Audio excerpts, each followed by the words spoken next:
నమస్కారం. లక్ష్యం కార్యక్రమానికి స్వాగతం. ఇంటర్ విద్యా అర్హతతో కేంద్ర ప్రభుత్వ ఉద్యోగం సాధించే అద్భుత అవకాశం వచ్చింది. Staff selection commission combined higher secondary level ప్రకటన విడుదల చేసింది. 3 అంచెల్లో జరిగే ఈ పరీక్ష ద్వారా చిన్న వయసులో కేంద్ర ప్రభుత్వ ఉద్యోగం సంపాదించవచ్చు. ఈ నేపథ్యంలో పరీక్షా విధానం, సిలబస్, అభ్యర్థులు తెలుసుకోవాల్సిన మెలకువలకు సంబంధించిన సమగ్ర విశేషాలను నిపుణుల ద్వారా తెలుసుకుందాం.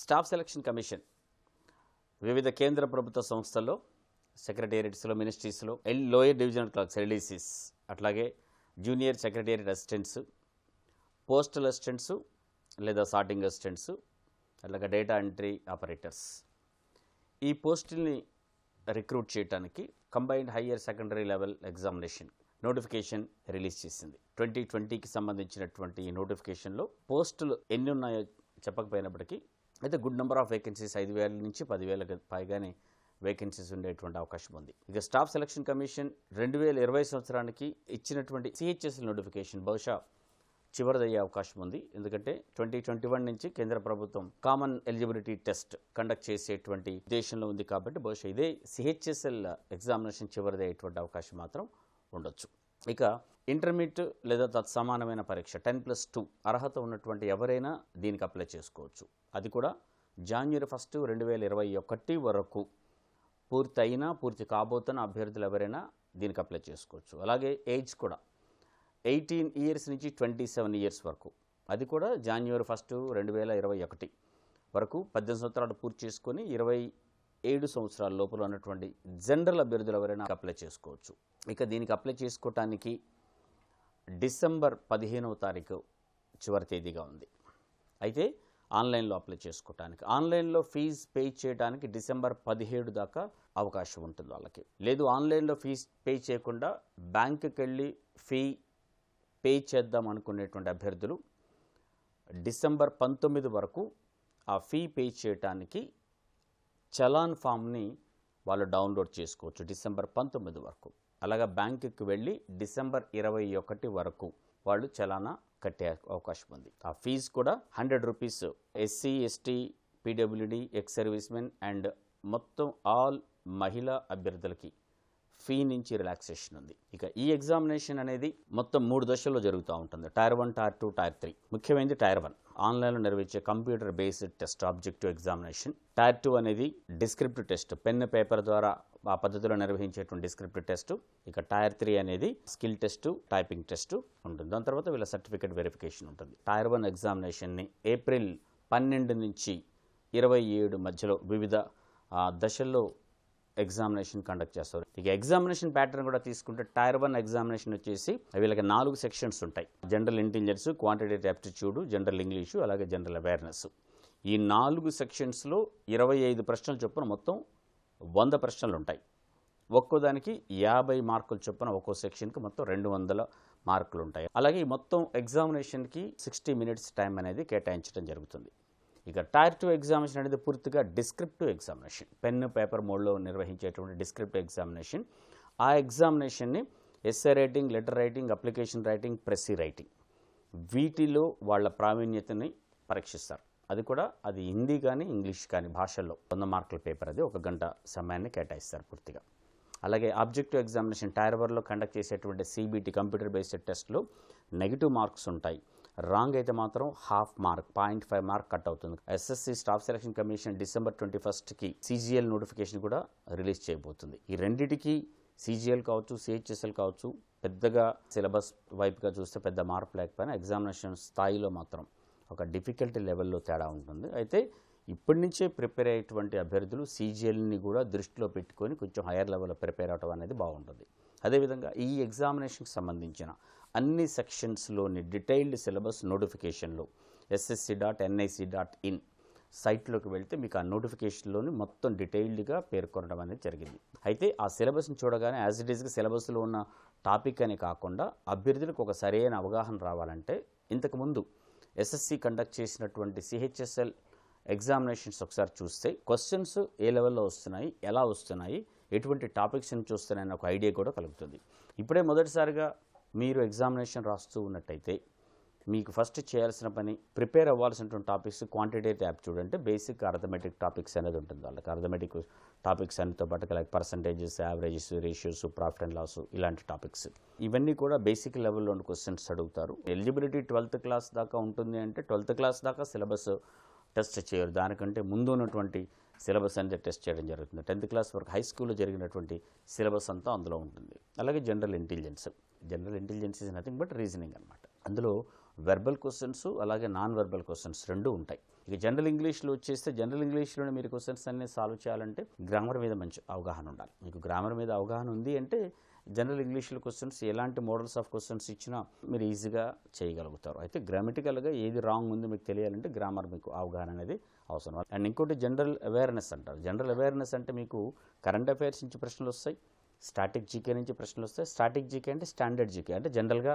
మారనివి. కరెంట్ అఫైర్స్ అంటే ఎప్పటికప్పుడు మార్పు చెందుతూ ఉంటాయి. General science, social science. General science అంటే ఫిజిక్స్, కెమిస్ట్రీ, బయాలజీ ఉంటుంది. అదేవిధంగా సోషల్ సైన్స్ అంటే మాత్రం history, economy, geography, polity, okay, వీటికి సంబంధించిన క్వశ్చన్స్ కూడా ఉంటాయి. సిహెచ్ఎస్ఎల్లో శాలరీస్ కూడా చాలా బాగున్నాయండి. మీకు లోయర్ డివిజన్ క్లర్క్ తీసుకుంటే బేసిక్ శాలరీ 19,200 నుంచి దాదాపు 63,200 దాకా ఉంది.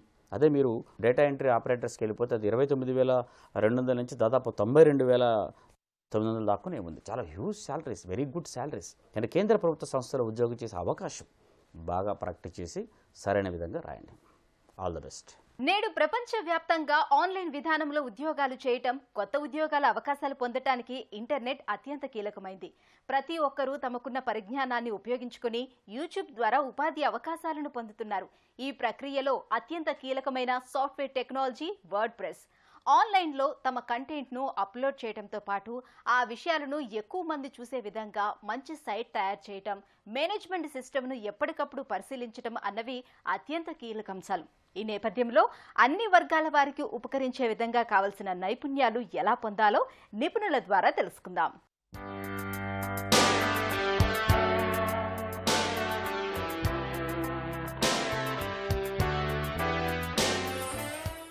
ఈ రోజున వెబ్సైట్లు తయారు చేయడం అనేది అందరూ చేస్తున్న పనే.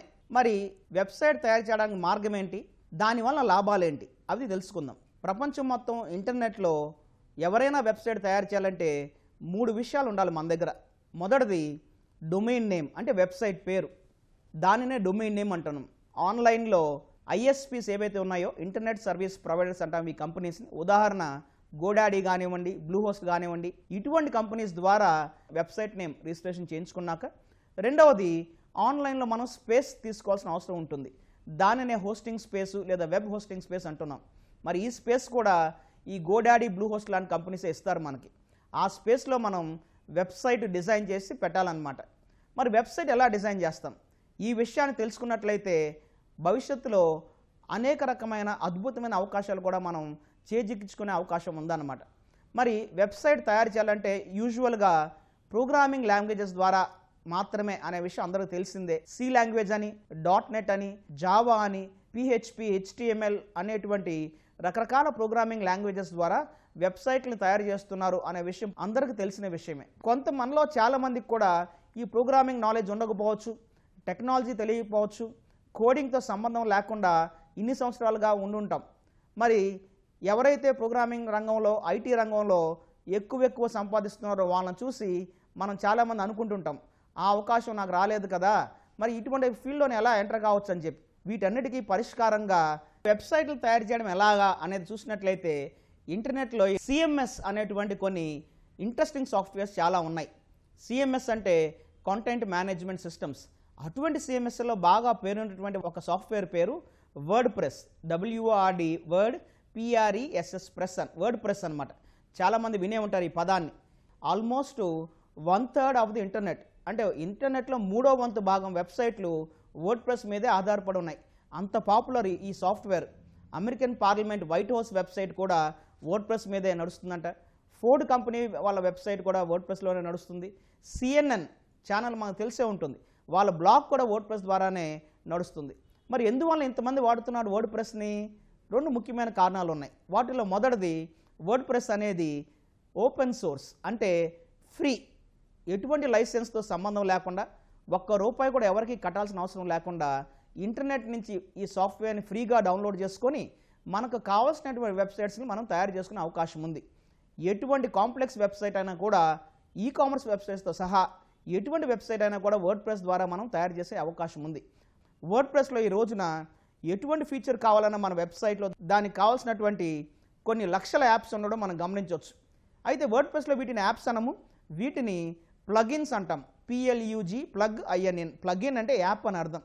దాదాపు కొన్ని వేల లక్షల ప్లగిన్స్ వర్డ్ ప్రెస్లో ఉన్నాయి. ఇవన్నీ ఫ్రీగా మనకి లభిస్తున్నాయి అన్నమాట. మనం వెబ్సైట్ తయారు చేయదలుచుకుంటే వర్డ్ ప్రెస్ని మనం డౌన్లోడ్ చేసుకొని ఈ కావాల్సినటువంటి ప్లగిన్స్ కూడా ఇన్స్టాల్ చేసుకొని ఎటువంటి రకాల వెబ్సైట్స్ అయినా కూడా తయారు చేసుకునే అవకాశాలు ఉన్నాయి. అయితే మరి ఎంత టైం పడుతుంది వర్డ్ ప్రెస్ నేర్చుకోవడానికి? ఎవరు నేర్చుకోవచ్చు? ఇంటర్నెట్ బ్రౌజింగ్ తెలిసినట్లయితే 3 గంటల్లో వర్డ్ ప్రెస్ నేర్చుకోవచ్చు.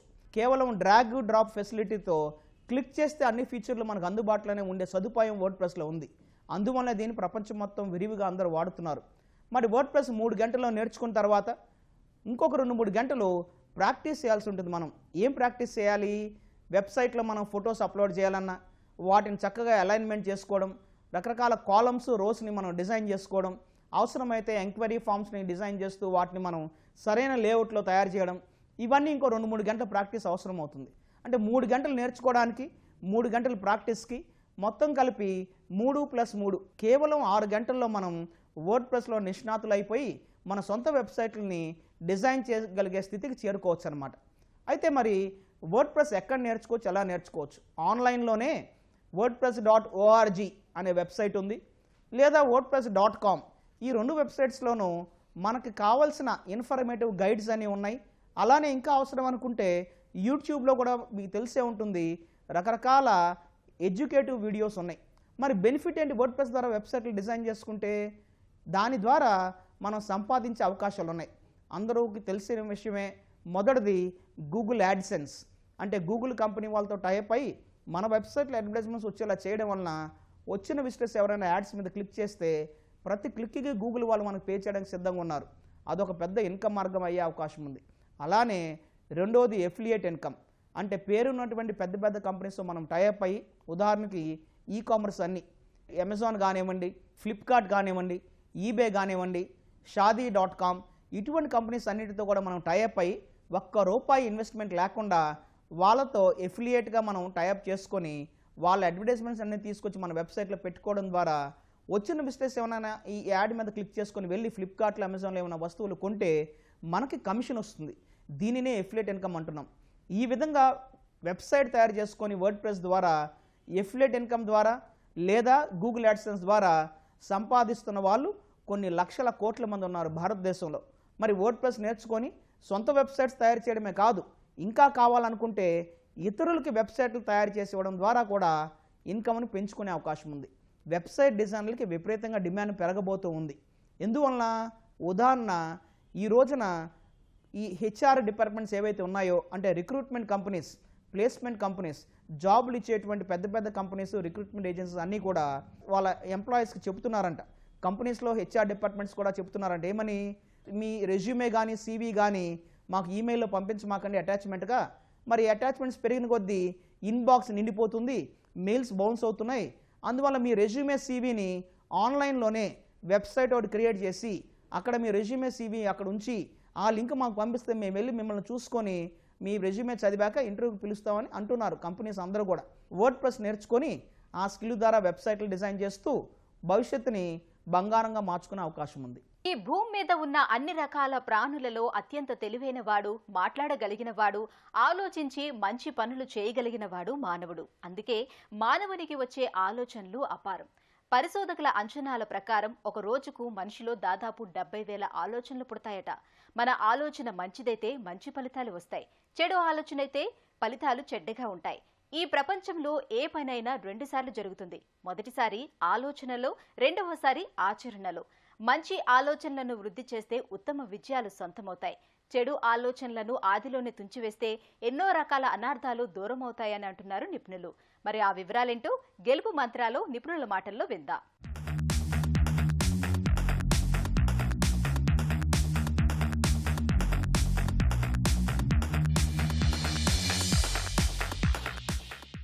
సర్వసాధారణంగా ఆలోచనలు ఎప్పుడూ వస్తూనే ఉంటాయి.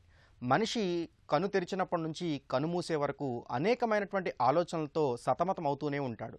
మరి ఆలోచనలు ఉత్పన్నమవుతున్నప్పుడు అవి రెండు రకాలుగా ఉంటాయి. ఒకటి శారీరకంగా అయితే, రెండు మానసికంగా. అంటే లోపల మాత్రమే ఆలోచనలు ఉంటాయి, హృదయాంతరాల్లో ఎప్పటికప్పుడు ఉత్పన్నం అవుతూనే ఉంటాయి. అంతేకాకుండా కొన్ని ఆలోచనలు మాత్రమే మనం కార్యరూపం దాలుస్తాం.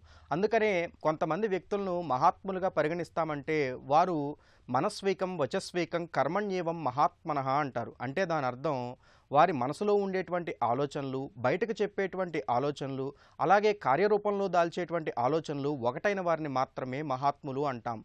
అందుకే విశ్వసనీయత, సౌశీల్యం కలిగిన కొద్ది మంది వ్యక్తుల చరిత్రనే దేశ చరిత్ర, ప్రపంచ చరిత్రగా మనం పరిగణిస్తున్నాం.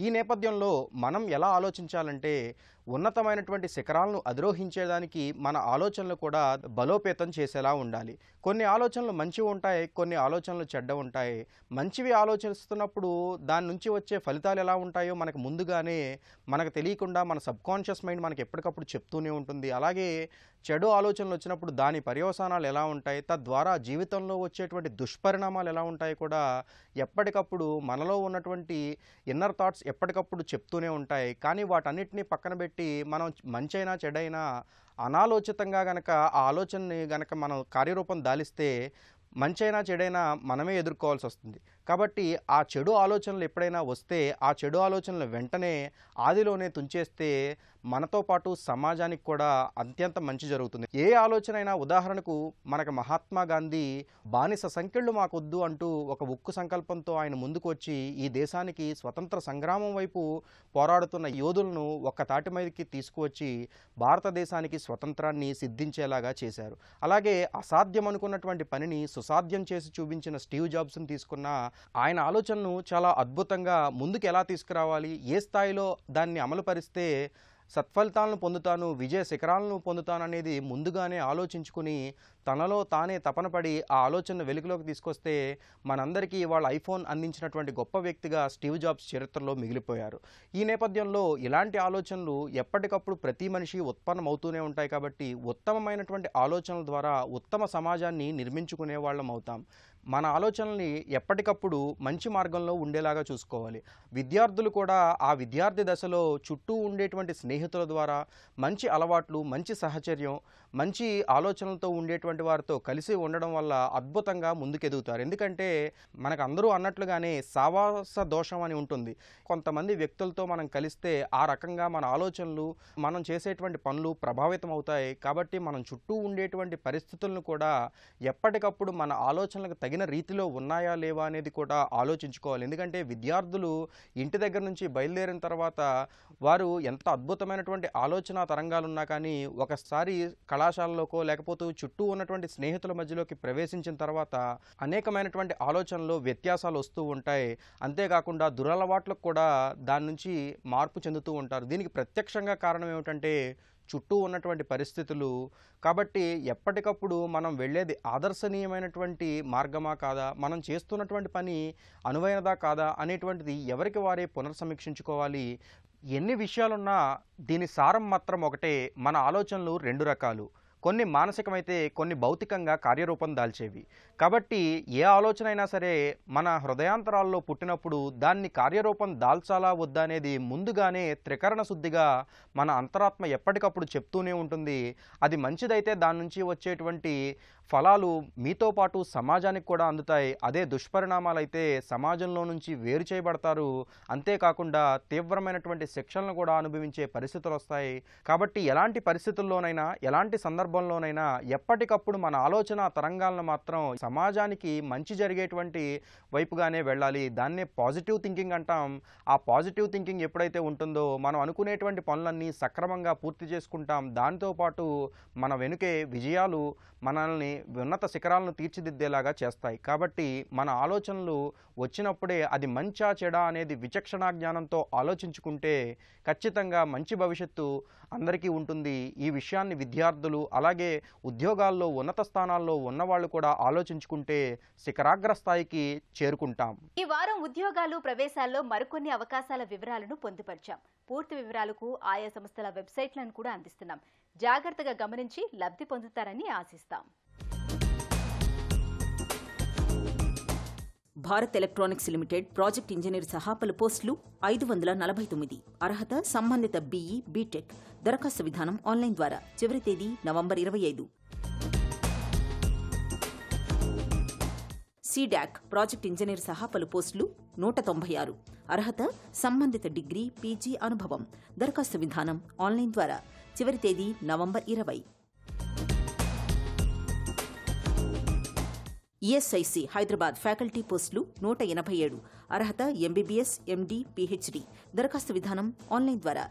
చివరి తేదీ నవంబర్ 22. ఎన్టీఏ ఐఐఎఫ్టీ ఇంటర్నేషనల్ బిజినెస్లో ఎంబీఏ ప్రవేశాలు. అర్హత డిగ్రీ. దరఖాస్తు విధానం ఆన్లైన్ ద్వారా. చివరి తేదీ November 20. Telugu university BFA, PG, PG diploma, certificate కోర్సుల్లో ప్రవేశాలు. అర్హత 10th, ఇంటర్, డిగ్రీ. దరఖాస్తు విధానం ఆన్లైన్ ద్వారా. చివరి తేదీ నవంబర్ 19. లక్ష్యం కార్యక్రమం మీకెంతగానో ఉపకరిస్తుందని ఆశిస్తాం. మీ అభిప్రాయాలు, సూచనలు మా ఇమెయిల్కు పంపించండి. మా ఇమెయిల్ ఐడి laksham@etv.co.in. వచ్చే వారం మరికొన్ని అంశాలతో మళ్ళీ మీ ముందుకొస్తుంది లక్ష్యం. అంతవరకు సెలవు. నమస్కారం.